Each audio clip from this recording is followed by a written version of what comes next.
जय राधे। प्रेमी सज्जनों, ये आप सभी के समक्ष जिगरी भजनों का दूसरा दौर जारी है और हर गायक कलाकार बड़ी सुंदर बात आपके समक्ष रखते हुए जा रहे हैं। लेकिन सज्जनों, बड़ी प्यारी बात लिखी है कवि ने, गौर कीजिएगा कि हंस बोले रघुवंश कुमारा और विद की लिखी को मेटन हारा। समय से पहले, भाग्य से ज्यादा कभी भी किसी को सजनों कुछ भी नसीब नहीं होता है। समय का चक्कर अच्छे अच्छे विद्वानों, अच्छे अच्छे बलवानों, अच्छे अच्छे गुणवानों को समझ नहीं आया तो सज्जनों आपकी हमारी औकात क्या है।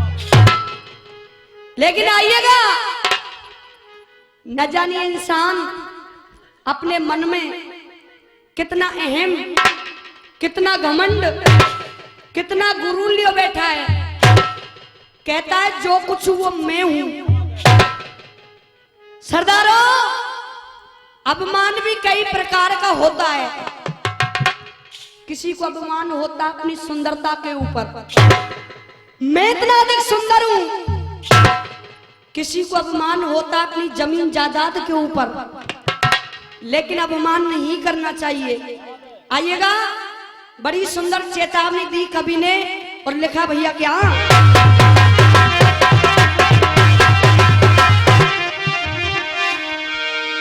कहा और तेरे सर पे गरजे काल मान जा तू।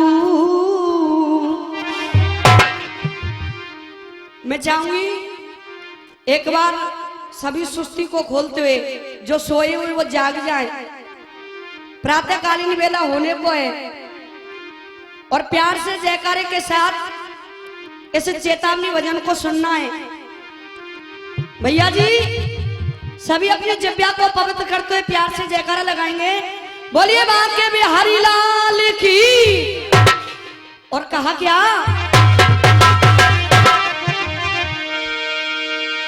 और तेरे सर पे गरजे काल मान जा तू। और क्या, मत चले। देखो कमेटी वाले गवैया बहुत आए। मैंने पहले भी कहा था मैं गाने वालों की पैरों की रज के बराबर भी नहीं हूं, लेकिन गाना बजाना लय और ताल का होता है, चिल्लाना ही कोई गाना नहीं होता है। भैया जी क्या, तेरे सर पे गरजे काल मान जा तू और मत चले, मत चले अदा की चाल मान जा तू। मत चले अदा की चाल मान जा तू।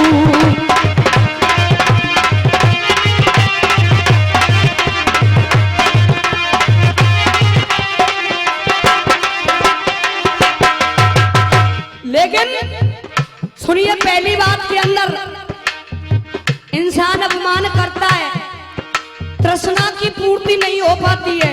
लिखा कैसे,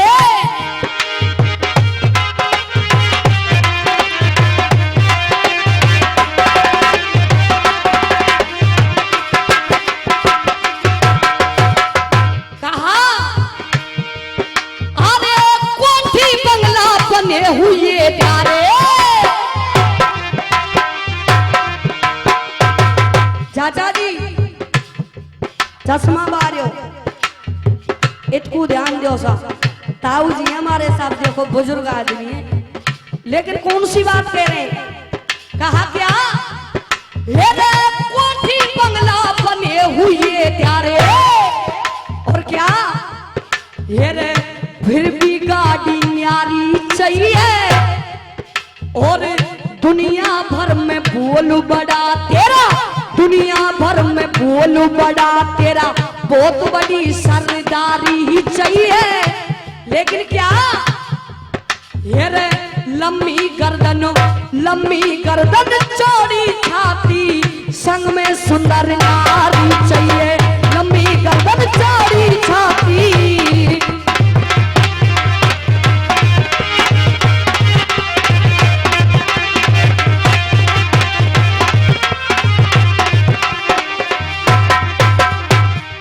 लेकिन कहा क्या, ये ना रहनी 100 साल मान जा तू।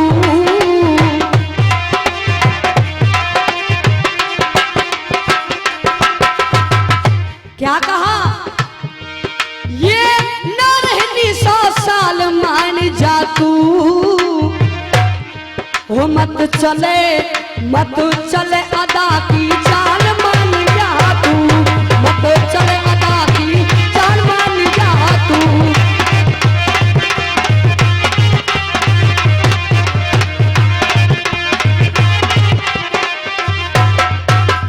लेकिन सजनों, आज का ये इंसान केवल एक चीज के पीछे भाग रहा है।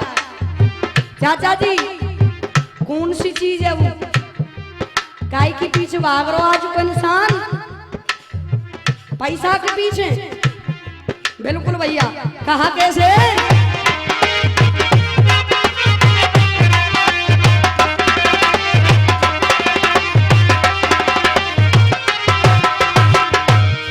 कहा क्या, अरे कोड़ी कोड़ी माया जोड़ी। या कैसे? अरे कोड़ी कोड़ी माया जोड़ी। देखो मैं तो गुजरन की हूँ, बिल्कुल पैसा की ना कहूंगी, बस एक निवेदन करूंगी। तुम ते ध्यान से सुनियो, पैसा चाहे एक मत दीजो भैया जी। कहा कैसे? ए जी, 51 रुपए का सम्मान आदरणीय हमारे बड़े भाई पूरन हवलदार जी दे रहे हैं, बार बार धन्यवाद। और कहा क्या, सुनिएगा, रे कोड़ी कोड़ी माया जोड़ी। और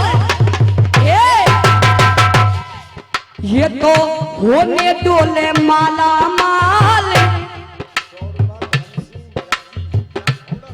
और इसी बीच ये 100 रुपए का सम्मान धर्म सिंह भगत जी ग्राम फोड़न निवासी दे रहे हैं, और 50 रुपए ठाकुर को दे रहे हैं। अच्छा, तुमको बार बार धन्यवाद। लेकिन कहा कैसे, और ये 21 रुपए का सम्मान आदरणीय हमारे ताऊ जी और चाचा जी मिलकर के दे रहे हैं, बार बार धन्यवाद। लेकिन सुनिएगा, अरे कोड़ी कोड़ी माया जोड़ी। कछु गलत तो ना कह रही साहब, सही कह रही हूँ। तो ये हाथ क्यों बांध रखे तुमने? हाथन ने खोलो बिल्कुल भैया। अरे कोड़ी कोड़ी माया जोड़ी। और क्या, ये तो होने डोले माला हमाल। और यम के दूत पकड़ ले जामे। क्या, यम के दूत पकड़ ले जामे, नहीं करेगी तेरी दाल। और चाचा जी क्या, यम के दूत पकड़ ले जामे, नहीं करेगी तेरी दाल। और इसी बीच ये 51 रुपए का सम्मान आदरणीय बजरंग दल के अध्यक्ष दीनदयाल भगत जी नगला खाटी निवासी दे रहे, बार बार धन्यवाद। कैसे भैया?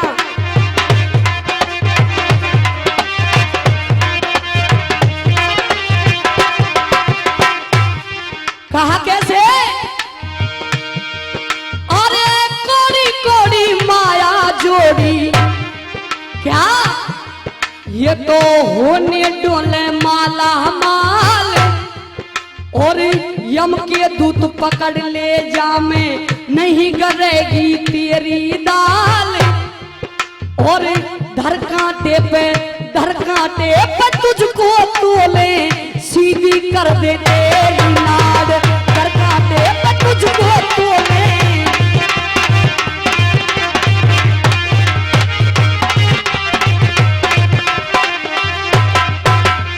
और कहा क्या, कुछ कर ले पिछड़ा ख्याल मान जा तू।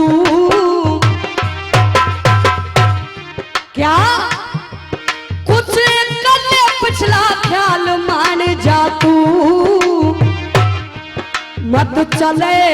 मत चल अदा की चाल मान जा तू, मत चल अदा की चाल मान जा तू, मत चल अदा की चाल मान जा तू। आइएगा सजनों, ध्यान को उसी जगह पर लगा दें। चाचा जी शांति चाहूंगी। जहां पर कि मैंने प्रसंग को छोड़ा था, ध्यान है साहब, कछु भूल गए, बिल्कुल ध्यान है साहब, बहुत बहुत धन्यवाद। सजनों, प्रसंग वही, चंद्रगुप्त राजा ने अपने बेटे मदन सेन के लिए 12 वर्ष का देश निकारा दे दिया। मदन सेन की पत्नी रानी चंद्रप्रभा और मदन सेन दोनों ने जूनागढ़ राजधानी को छोड़ दिया। भैया जी, जैसे ही जूनागढ़ राजधानी को छोड़ा, बियाबान जंगल में आ गए। रानी चंद्रप्रभा के लिए एक सर्प ने डस लिया। क्या हुए साहब, तुम्हारो बात सो बंदी ना होए।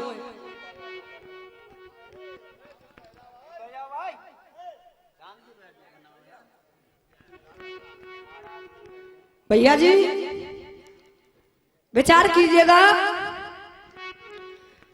आज इधर में रानी चंद्रप्रभा के लिए जैसे ही सर्प ने डसा, रानी चंद्रप्रभा की मृत्यु हो गई। मदन सेन दहाड़े मार करके रो रहा है, विलाप करने लगा।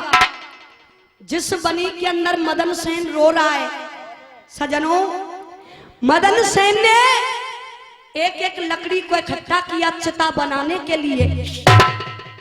केवल उस चिता के अंदर अग्नि लगाने की देरी है। अपनी रानी चंद्रप्रभा की लाश को लेकर के मदन सेन उस चिता के अंदर बैठ गया, चिल्ला चिल्ला करके रोने लगा। उसी बियाबान जंगल के अंदर भोले बाबा और पार्वती दोनों घूमते घूमते हो जा रहे थे। जैसे रोने की आवाज सुनी मां पार्वती ने तो बताया कि जोर की जाने चीख सुनी, जोर की जाने चीख सुनी, थम गई शैल कुमारी और ध्यान मां को गयो वहां पे जहां हू के उठे बड़ी भारी है। हाथ जोड़ के कहे पार्वती, निग रुक जाओ डमरू बारे, और यहाँ रुदन के काम में करारे।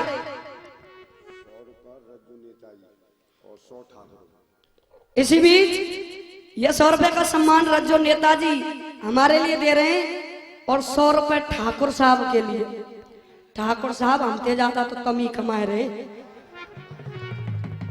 बोलो मत मानियो साहब, देखो मजाक करती रहूंगी थोड़ा थोड़ा।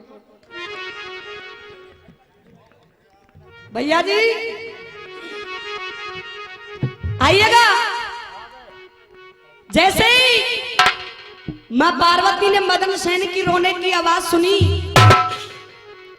भोलेनाथ से कहा कि हे प्राणनाथ, इस बियाबान जंगल के अंदर किसी की रोने की आवाज, आखिरकार ये इंसान है कौन?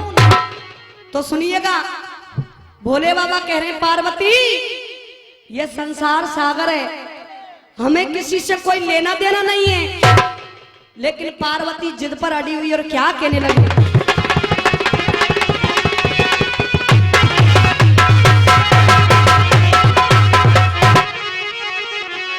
कहा क्या, ये तो रोबे छाती फाड़ गिरो यहाँ पे, और पहाड़ी नेत्र पुरारी, और मुझे तो ऐसी, कौन कह रही है साहब यह बात है? पार्वती भोलेनाथ से, अरे मुझे तो ऐसी और लग रही कि मर गई है घरवाली।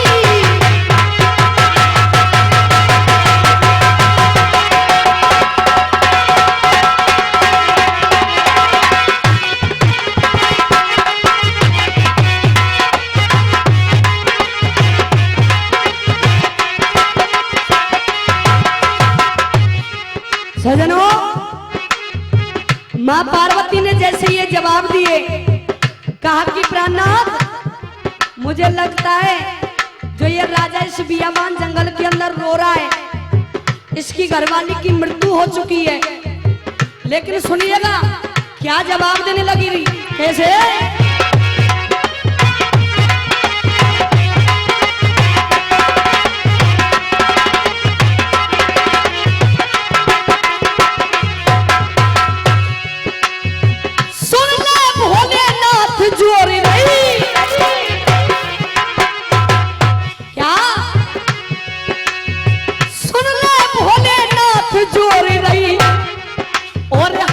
जगत के मुखिया और याते ज्यादा, हेरे याते ज्यादा दुनिया में कोई ना दिखे दुखिया रे, याते ज्यादा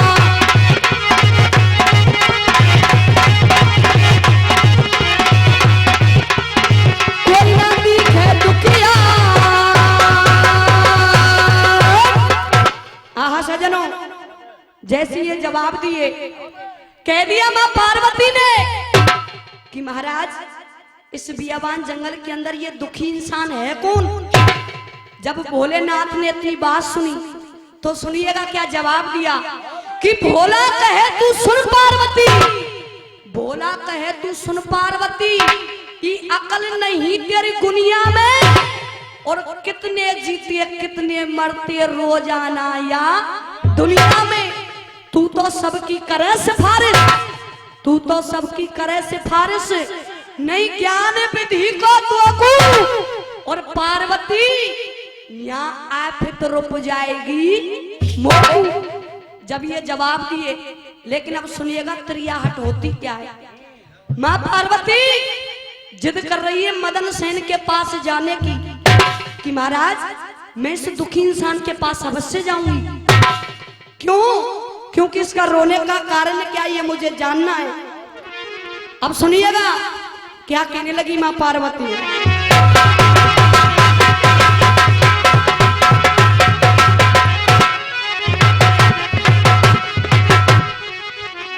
कहा और कहे पार्वती तुम यहीं रहो। अरे भोलेनाथ, अगर आपको चलना है मेरे साथ तो चलिए, अगर नहीं चलना तो मैं क्या करूंगी, सुनिए मेरी बात।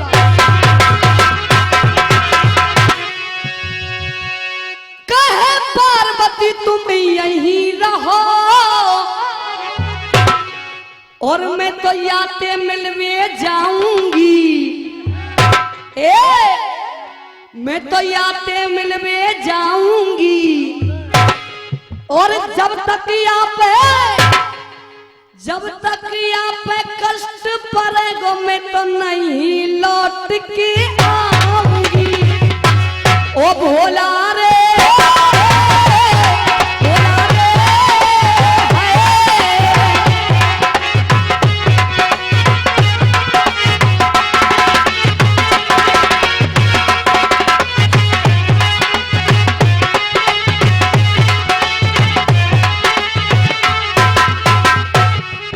सजनों जिद पर अड़ गई मां पार्वती, लेकिन सजनों होने क्या लगा, सुनिएगा कैसे।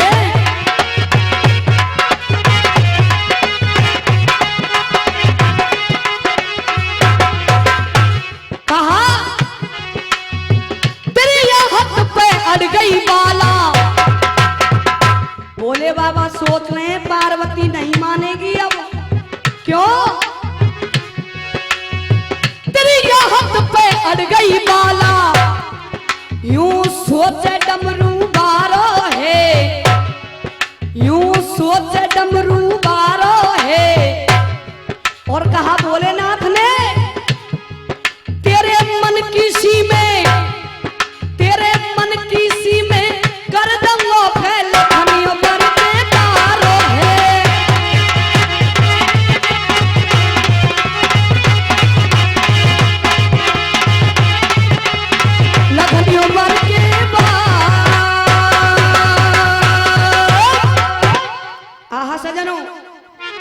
कह दिया भोलेनाथ ने कि पार्वती, जब तू इतनी जिद कर रही है ना इस दुखी इंसान के पास जाने की, तो मैं तुम्हारे पास साथ अवश्य चलूंगा।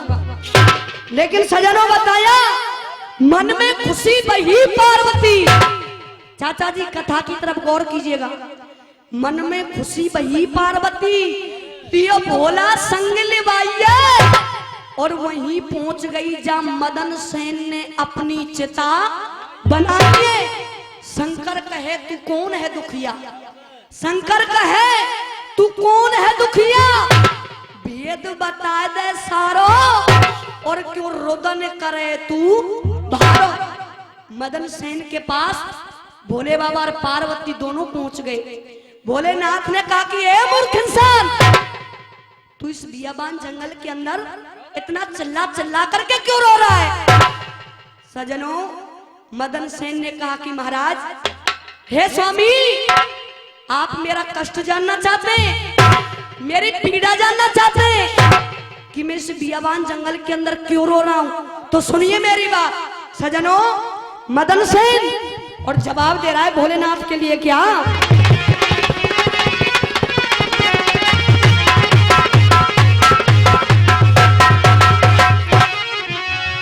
कहा? क्या देखो, बिल्कुल चियत में आ जाइए, कथा है कोई तो पूछ सकूं कहां चल रही है, कहीं सो रहे हुए भैया जी।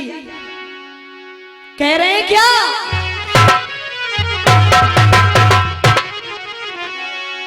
अरे ले पार मेरी,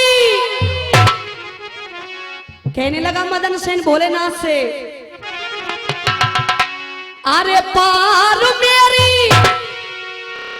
और नैया ये लगा दे बाबा पार है।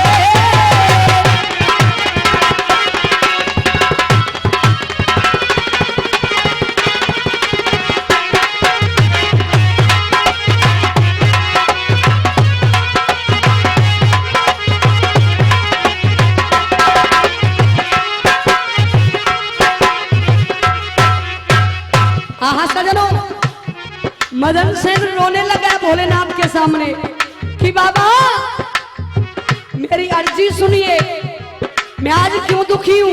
कैसे?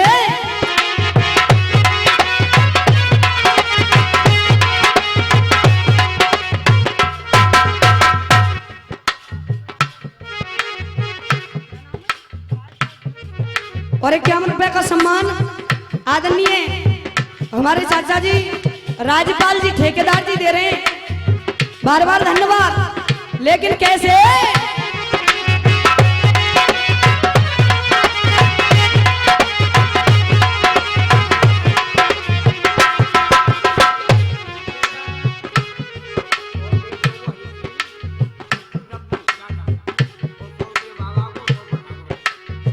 ₹100 बाबा को और ₹100 ठाकुर तमकू आएंगे चाचा जी, और ये ₹100 का सम्मान हमारे लिए दे रहे हैं हरी सिंह जी, डब्बू जी, जाटव साहब, नगला, खरूर, आशीर्वाद रूप में दे रहे हैं। बहुत लंबा एड्रेस है साहब तैयार, लेकिन कहा कैसे?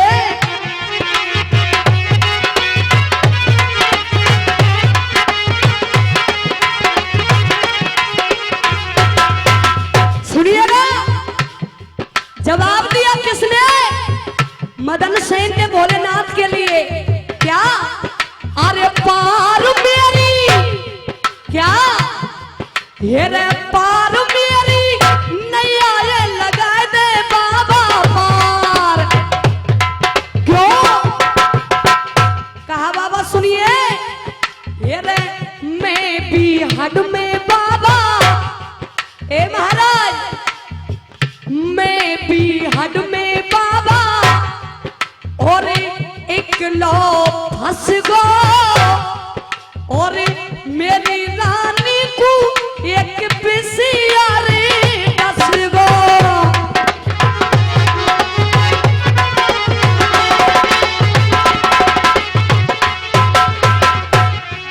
और कहा क्या?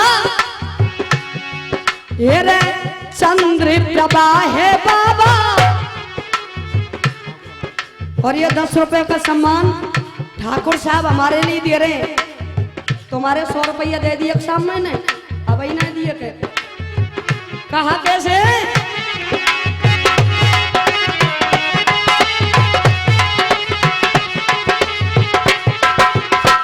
कहा अरे चंद्र प्रभा है बाबा और मेरी रानी और है गई या की खत्म कहानी।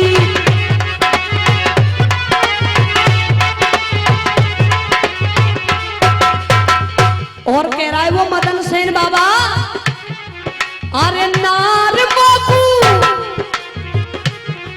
ये रे नार बाबू दूजी तो मिले ना ऐसी नारी।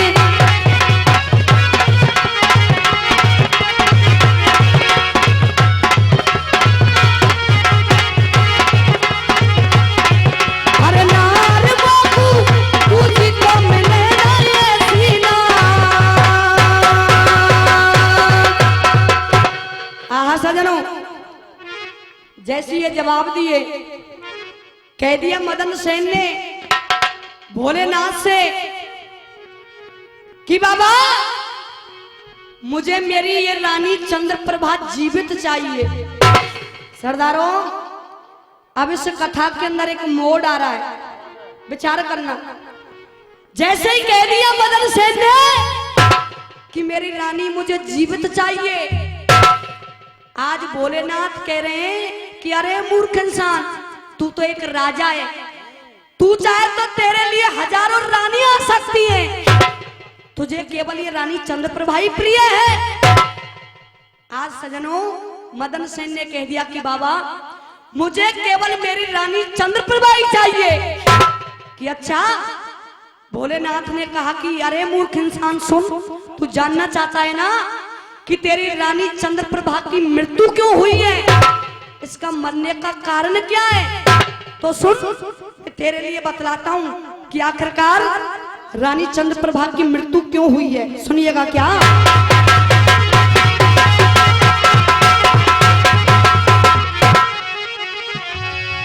कहा और सुन मदन सेन के बेन। सुनिएगा सजनों, कारण बतला रहे हैं मृत्यु का कि रानी चंद्रप्रभा आखिरकार मरी क्यों थी। भैया जी सुन मदन सेन के बेन, वो भोला बोल रहे बानी और राजा 20 वर्ष की 20 वर्ष की उम्र भोग तेरी मर गई है रानी।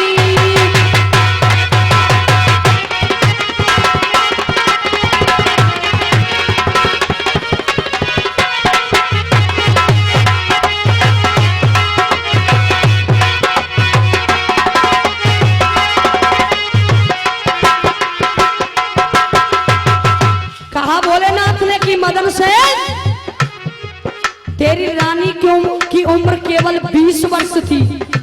अब तू जानना चाहता है ना कि तेरी उम्र कितनी बाकी है और कितनी तूने भोग ली है, तो सुन मेरी बात कैसे।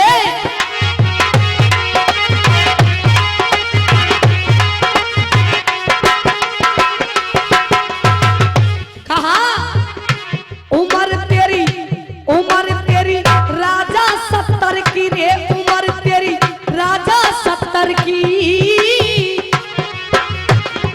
भैया जी अरे उम्र तेरी राजा 70 की और क्या 30 गई दिन भोग लिखी आए मानो पत्थर की।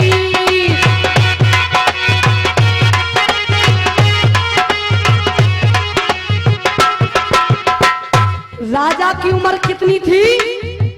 70 वर्ष। और भोग कितनी ली है? अब कितनी बची साहब राजा की उम्र? 40। अब सुनिएगा भोलेनाथ क्या कह रहे हैं। उम्र 40 बच्चे तेरे है,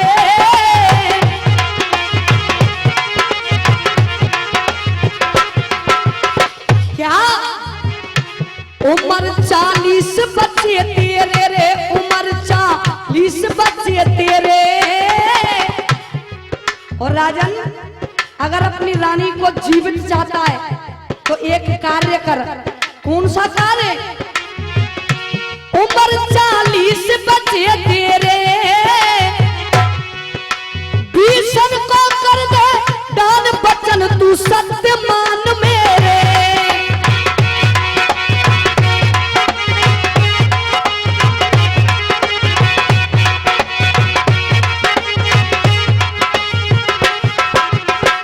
सजनों, भोलेनाथ ने कह दिया कि राजा अपनी रानी के लिए 20 वर्ष उम्र दान में दे दे।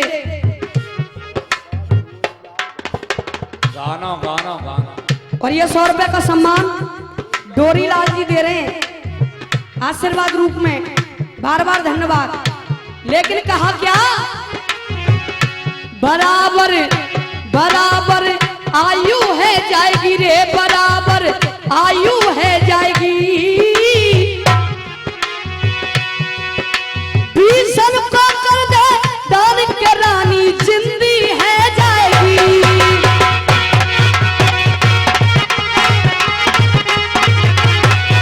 भीषण को कर दे दान के रानी जिंदी है जाएगी। आइएगा, समय का भाव और गाना गुजरन को सो मैं सब जाटन में रहूं, गुजरन में ना रहूं। सजनों देखिए बड़ी सुंदर बात कवि ने लिखी है। समय समय पर होता है बैर व्यवहार प्रीत, और समय समय पर गाइए समय समय के गीत। समय की बात हुआ करती है। सजनों एक समय काशी नगरी के अंदर वो तीनों प्राणी बिक जाते हैं। कौन? राजा हरिश्चंद्र, जिसे कि कालू भंगी ने खरीद लिया, रानी तारावत और कुंवर रोहतास, जिसे एक पंडित यानी कि एक ब्राह्मण ने खरीद लिया। सजनों राजा हरिश्चंद्र और रानी तारा ये सत पर अड़े हुए थे, सत की परीक्षा थी।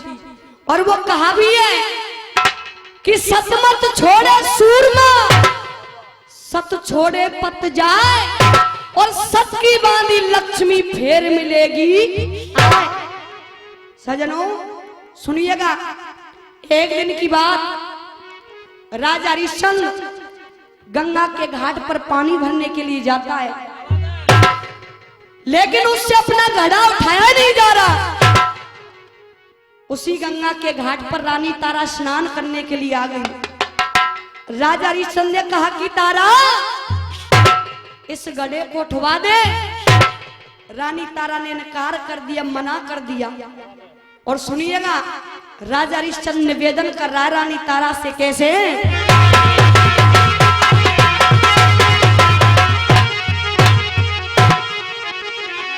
कहा क्या? और प्यारी मन तो ताऊ जी बीड़ी ने कम फूको ने, और प्यारी मन तो कह रहे राजा हरिश्चंद्र रानी, हे प्यारी मन तो हो, प्यारी मन तो ऊंचा जा जल मटकी, हो गंगा घाट पे मुसीबत अटकी, प्यारी मन तो ऊंचा जा जल मटकी।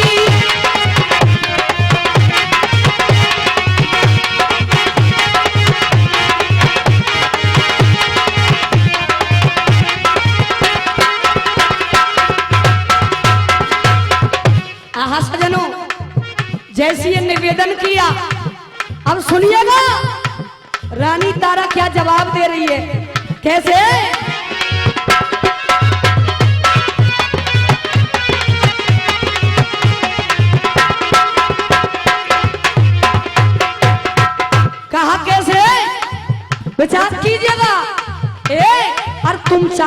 भंगी के पिया कैसे गड़ा उठाऊं स्वामी, अरे तुम चाकर भंगी के पिया कैसे गड़ा उठाऊं। और मैं हुरे दासी ब्राह्मण की, मैं हुरे दासी ब्राह्मण की नाय में हाथ, मैं हाथ नहीं लगाऊंगी बिल्कुल भी। क्यों? वो प्यारी बात भैया जी कैसे?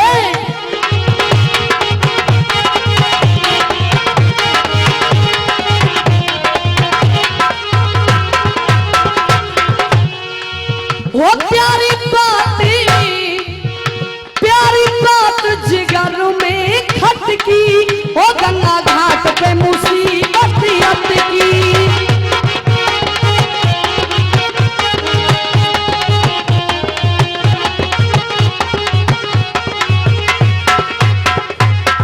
हाँ सजनों, जैसी ये बातें कही, अब सुनिएगा राजा हरिश्चंद्र क्या जवाब दे रहे हैं कि तारा मुझे 60 दिन हो गए, मेरे पेट में कन्न का निवाला तक नहीं गया, और आज तू इस घड़े को उठवाने से इनकार कर रही है, मना कर रही है।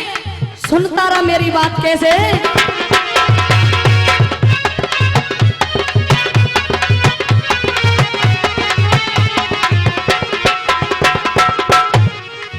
कहा क्या? और 60 दिना ते अन्न न खायो, जाते तन सूख्यायो। कैसे? हेरे 60 दिना ते अन्न न खायो, जाते रे तन सूख्यायो जी।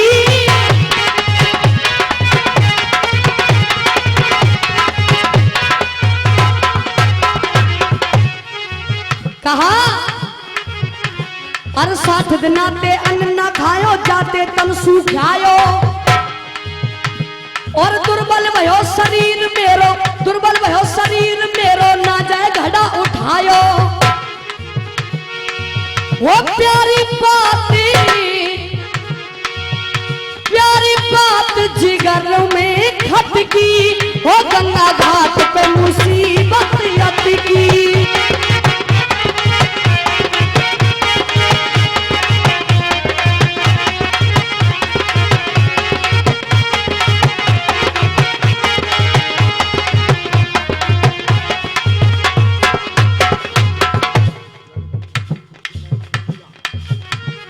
और इस बीच 100 रुपए का सम्मान जगदीश जी, बीड़ी का नगला। अच्छा बीड़ी सी है, देखो तमसा और रिमिक्स में बोल के मेरा कसूर ना आया। भैया जी सुनिएगा अंतिम कड़ी में। और राजा हरिश्चंद्र करते क्या, रानी तारा क्या करती है?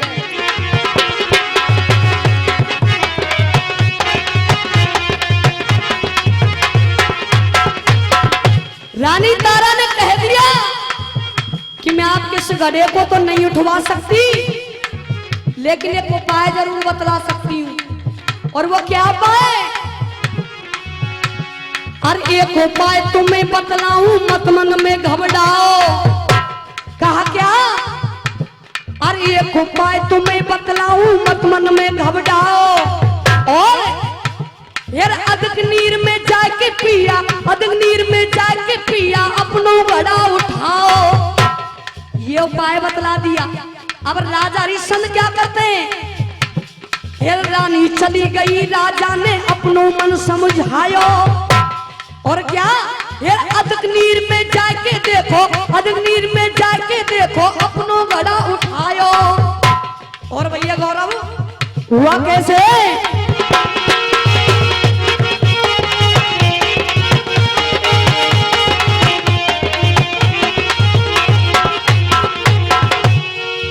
वो सिर पर धर लीनी जल मत की, वो गंगा घाट पे मुसीबत